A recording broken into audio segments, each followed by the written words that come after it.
We all seek safety and comfort in our country bases, squirreling away supplies, tending our farms, curling up to a cozy little antique stove, and stuffing our bellies with our 4 tomato and 3 fish stir fries. But even the comfort of our cozy, quaint little cabin doesn't quite silence that nagging voice, that persisting anxiety. Maybe that little voice doesn't plague you. Maybe you yearn for a grand goal greater than just surviving. Your spirit desires challenge, and the only enemy that lies before you is boredom. Fret not, my friend, because there exists a mechanic within Project Zomboid that may alleviate both of these plights. Possibly even one you already use, but may not fully comprehend the full extent of its power. What potential lies within this mechanic, you ask? Well, how about possibly quarantining and clearing Louisville permanently, with zombie respawns still enabled. Now that's something easier said than done. After much testing, I can confidently say that task might be the Mount Everest of Project Zomboid, as it would take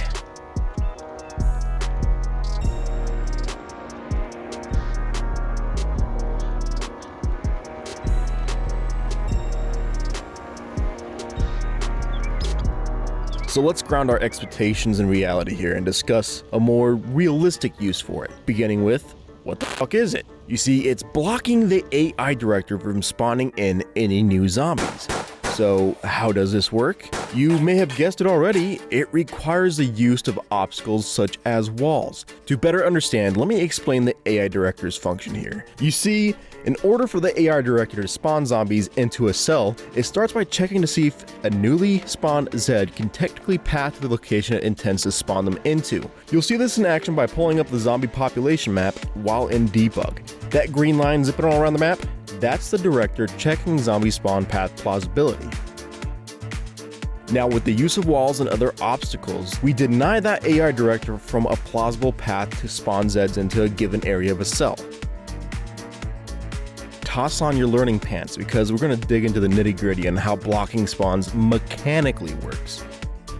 The AI director checks the plausibility of a path to determine whether or not a Zed can be spawned into an area of a cell. We are going to call this the spawn path check, or the SPC for short. By walling off and sealing an area, we prevent spawns in that sealed area. To achieve this feat consistently, efficiently, and most importantly, safely, we need to discuss what does and doesn't work as a proper obstacle.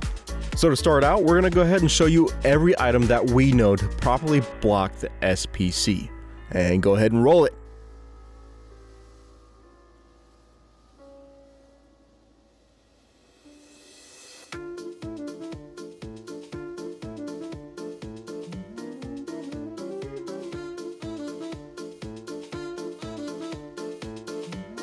Now, as a bonus, not only do these block spawns, but it will also block any meta Zeds, whether they are migrating or moving towards a meta event or a heli event.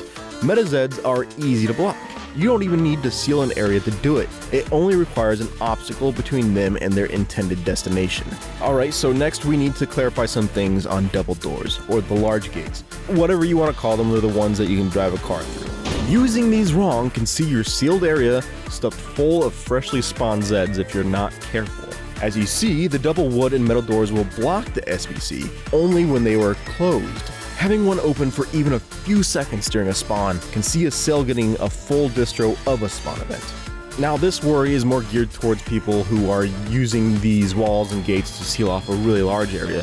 If you have a smaller base that's properly sealed, it's maybe not something that you have to worry about too much. The only thing is, if you leave your gate open and go do stuff elsewhere, you can come back to zombies within your compound. But to alleviate any of these issues with either a small or big base, it would be wise of you to use these in an airlock fashion. Essentially, you're going to use 2 of these gates, and when one is open, the other one is closed. But if you have the option to, these should really be combined in conjunction with a pre-existing building, especially a larger one. And that's because any pre-existing buildings also act as a barrier and can have sections demolished and still have it count as a sealed area or a barrier to the SPC. This means you can rip down whole sections of wall, replace it with those gates, and now you don't have to worry about doing an airlock. So go ahead and flex that piece of think meat between your ears and utilize pre-existing buildings and fences as much as possible. Doing so is going to save you both in time and resources.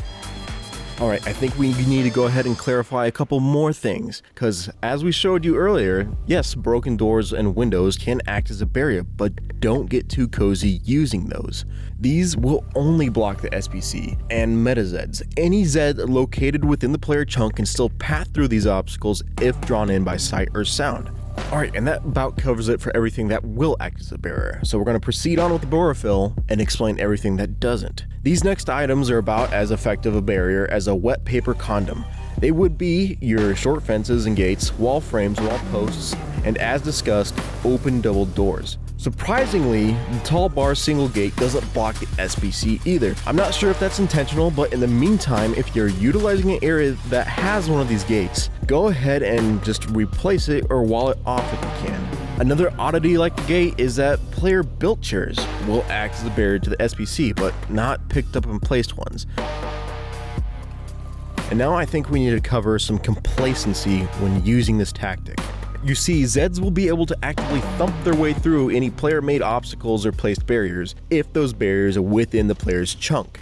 Now, they will do so to get to an epicenter of an event, or that juicy little snack of a player that decided that they put the overt in covert.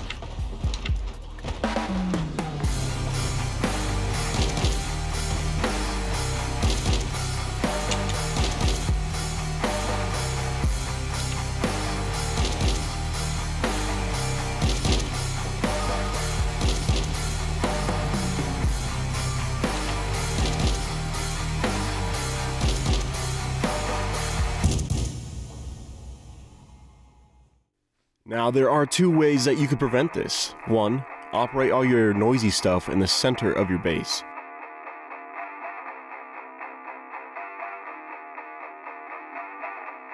Or two, operate it on the least populated side of your base.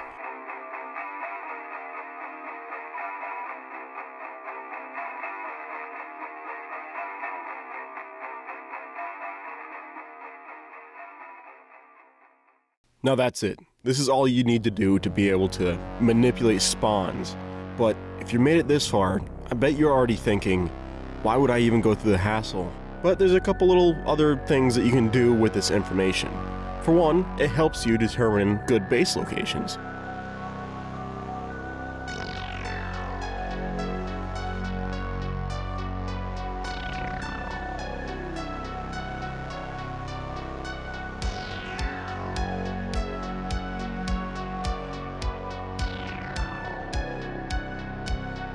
The next, this information can be used for people who like to create maps. Maybe you could create something like the Fiddler's Green, that peninsula in Pittsburgh in the movie Land of the Dead, where the last remnants of human have taken up refuge. So there's a possibility of the same being done in Project Zomboid, a map maker creating a place for people to seek sanctuary, a place where they could trade, talk, tell stories, a place for an ever-continuing struggle against the tides of the undead.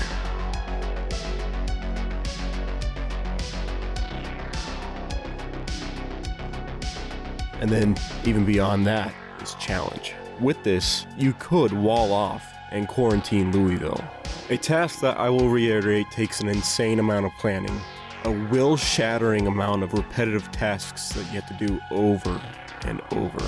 And as usual, death is always waiting around the corner for that one little slip-up. So once again, you may be asking yourself, why would I even want to attempt this? Now, I think this sounds a little presumptuous, but I think we all suffer from the arrival fallacy in Project Zomboid. We all just want to survive, get that base, collect all that stuff, and we do it.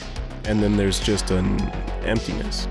So I guess what I'm trying to say is that this may be a grander goal than just surviving, at least. It might just give you another reason to click respawn instead of deleting another save and just starting over. And even if you do succeed, there's always the challenge of maybe you can do it faster next time. That approximate 95 hours that I listed in the beginning it took to quarantine Louisville, that was just a close approximation, and there's probably room for improvement. I'd be curious to see if there's anybody out there just crazy enough to attempt it.